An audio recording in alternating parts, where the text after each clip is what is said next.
Sepak bola Indonesia saat ini sedang berduka. Kegagalan Indonesia lolos ke Piala Dunia telah membuat semua orang murka. Media sosial bahkan sampai tongkrongan di warung kopi semua membahas kegagalan ini. Masyarakat kompak menyalahkan sosok-sosok di baliknya. Mayoritas menuding Erick Thohir, sementara yang lainnya menunjuk tepat ke muka Patrick Kluivert. Erick dan Patrick mungkin memang jadi biang masalah. Tapi kalian perlu sadar, dua sosok ini sebetulnya adalah buah dari kebusukan sepak bola Indonesia atau lebih spesifik sistem yang ada di dalam PSSI. Di balik blunder terbesar sang ketum dan sang pelatih, sistem internal PSSI memang sudah rusak.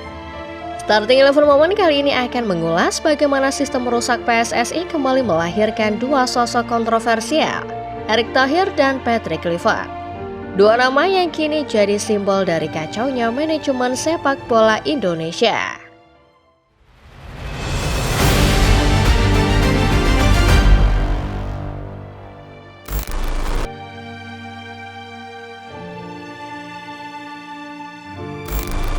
Setidaknya selama 3 tahun ke belakang, ada satu alasan yang membuat kita semua antusias menyambut jeda internasional. Semua masyarakat Indonesia sejenak melupakan hiruk-pikuk mereka untuk menyaksikan satu tim berlaga. Pecinta sepak bola Eropa juga bersatu sejenak, melupakan rivalitas panas antar klub favorit mereka masing-masing. Ya, timnas Indonesia selama ini menjadi satu-satunya alasan mengapa orang antusias menanti jeda internasional. Jika biasanya jeda internasional identik dengan periode membosankan karena tak ada laga antar klub besar, 3 tahun ke belakang rasanya tidak. Kita semua antusias menemani langkah Garuda menuju Piala Dunia. Namun ketika harapan itu sudah dipupuk dan diagung-agungkan sedemikian rupa, hati masyarakat Indonesia justru dibuat hancur berkeping-keping. Kekalahan melawan Arab Saudi dan Irak di ronde keempat kualifikasi Piala Dunia menggugurkan mimpi Indonesia ke Piala Dunia. Masyarakat kecewa, marah, serta frustasi melihat perjuangan negara kesayangan akhirnya kandas di tengah jalan. Rakyat Indonesia mungkin masih bisa terima kalau Indonesia kalah secara pantas.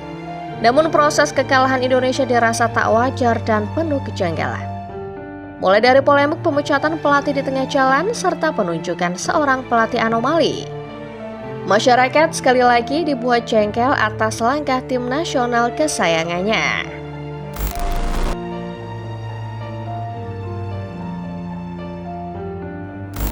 Ketika publik sudah marah dan muak, emosi tumpah pada dua sosok utama di balik kekalahan timnas. Mereka adalah Erick Thohir dan Patrick Kluivert. Sebagai pelatih kepala, Kluivert tentu perlu bertanggung jawab atas hancurnya skuad merah putih. Sementara Erick Thohir sebagai ketua federasi juga perlu sadar, kebijakan bodohnya telah menghancurkan mimpi seluruh rakyat Indonesia. Kluivert ditunjuk tepat di awal tahun 2025. Tidak ada yang mempermasalahkan proses adaptasi seorang pelatih, tak terkecuali Kluivert. Namun Kluivert datang di saat yang tidak tepat. Ia hadir menggantikan sosok yang dulu sudah membangun pondasi sepak bola Indonesia, lalu dengan entengnya mengganti dan merusak pondasi yang sudah dibangun itu. Kehadiran Kluivert tentu merupakan buah kebijakan yang tidak bijak seorang Erick Thohir. Erick adalah orang yang bertanggung jawab memecat Sintayong saat pertarungan pelatih asal Korea Selatan itu belum benar-benar berakhir. Lebih ajaib, Erick memilih Patrick Kluivert yang rekam jejaknya masih abu-abu. Hanya karena Kluivert rela diwawancara saat hari Natal. Publik tidak salah menunjuk Erick Thohir dan Patrick Kluivert sebagai biang masalah. Tapi di balik kelakuan absurd dua sosok ini ada satu penyakit yang lebih parah. Satu masalah yang selama ini tak pernah tuntas di dalam sepak bola Indonesia. Apa itu?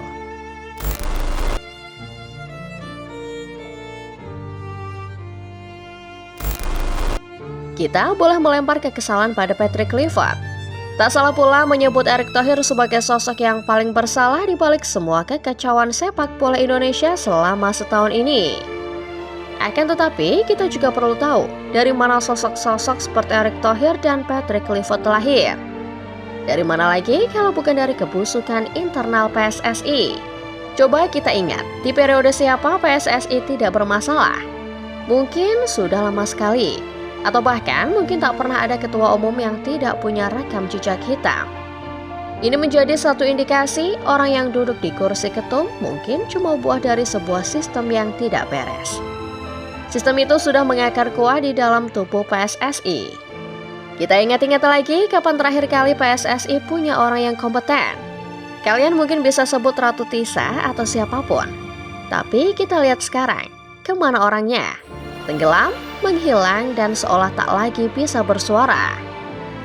Kasus seperti ini kerap terjadi di era sebelumnya. Setiap kali ada internal PSSI yang kompeten, suaranya langsung hilang bak ditelan bumi. PSSI punya struktur yang cukup komplit untuk sebuah organisasi.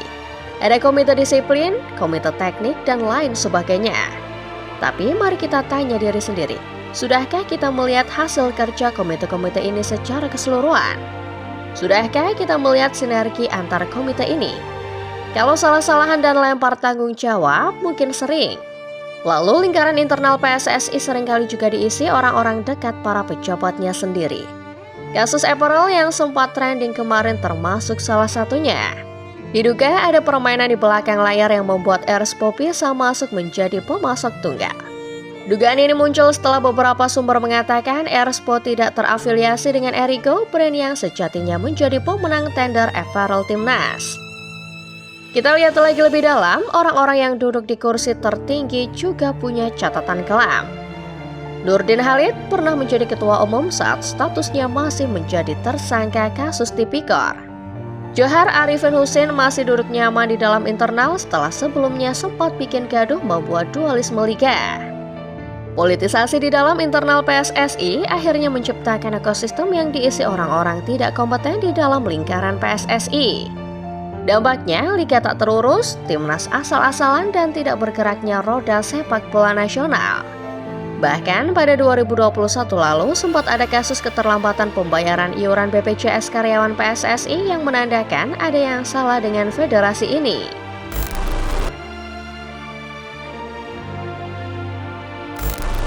Orang-orang baru datang silih berganti.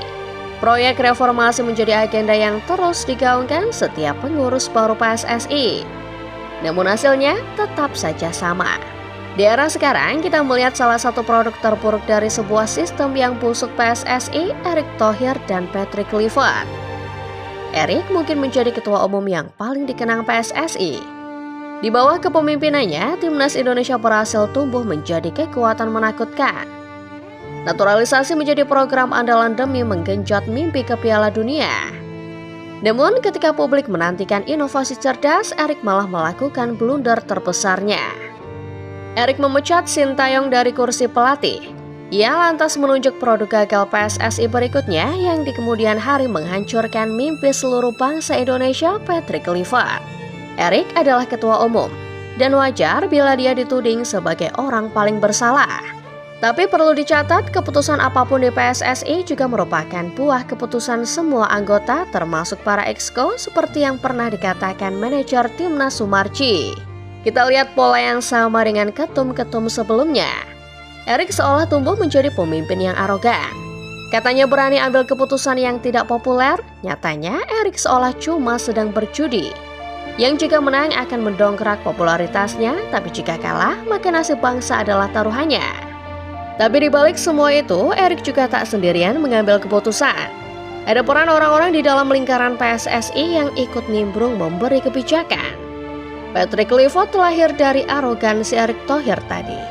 Saat banyak pelatih hebat nganggur, Erick memilih Kluivert yang rekam jejaknya sebagai juru taktik banyak dipertanyakan. Ini bukan keputusan populer, demikian katanya. Hingga pada akhirnya keputusan tidak populer itu berhasil membuat mimpi satu Indonesia hancur berkeping-keping. Kluivert harusnya tahu, tiket menuju Piala Dunia adalah pertaruhan besar. Publik menaruh ekspektasi super tinggi karena ia hadir memotong proses yang sebelumnya dibangun. Tapi lihat apa yang dia lakukan. Seperti tak tahu taktik, seperti tak pernah jadi pelatih, Kluivert memainkan skema yang ancur-ancuran. Bahkan tak bisa dipahami ahli taktik paling pandai sekalipun. Erick Thohir dan Patrick Kluivert memang bersalah. Tapi perlu dicatat mereka lahir dari sebuah sistem yang memang sudah cacat. Sebuah sistem yang cuma mementingkan diri sendiri dan lingkaran mereka. Sebuah sistem yang pada akhirnya membuat mereka dicap sebagai penjahat paling bersalah di negeri ini.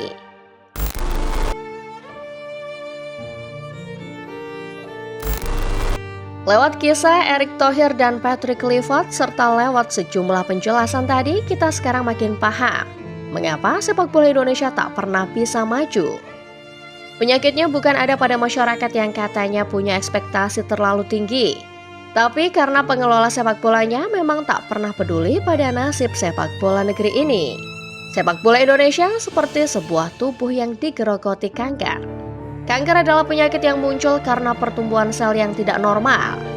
Dalam hal sepak bola, PSSI adalah sel yang pertumbuhannya tidak normal tadi. Gara-gara nepotisme dan sejumlah masalah tadi, sel ini akhirnya merusak semua ekosistem dalam tubuh persepak bolaan tanah air. Erick Thohir memang layak dikritik. Ia yang menaikkan keputusan pemecatan Singh, memilih Kluivert dan menghadapi mimpi besar yang kandas. Tapi menyalahkan Erick sendirian sama saja menutup mata dari luka lama sepak bola kita. Sistem federasi yang menolak diperbaiki. Kita bisa ganti orang, tapi jika struktur, budaya, dan kepentingan politik di tubuh PSSI tetap sama, maka tak akan ada bedanya. Kita hanya akan mengulang pola, ganti nama, ganti wajah, tapi tetap kalah dengan cara yang sama. Erick Thohir bisa diganti, tapi kalau sistemnya tetap busuk, hasilnya akan sama. Revolusi atau repetisi, Indonesia harus pilih. Now football lovers, sekarang giliran kalian. Apakah Erick Thohir benar-benar gagal sendirian? Atau dia hanyalah korban dari sistem PSSI yang sudah lama busuk? Tulis pendapat kalian di kolom komentar.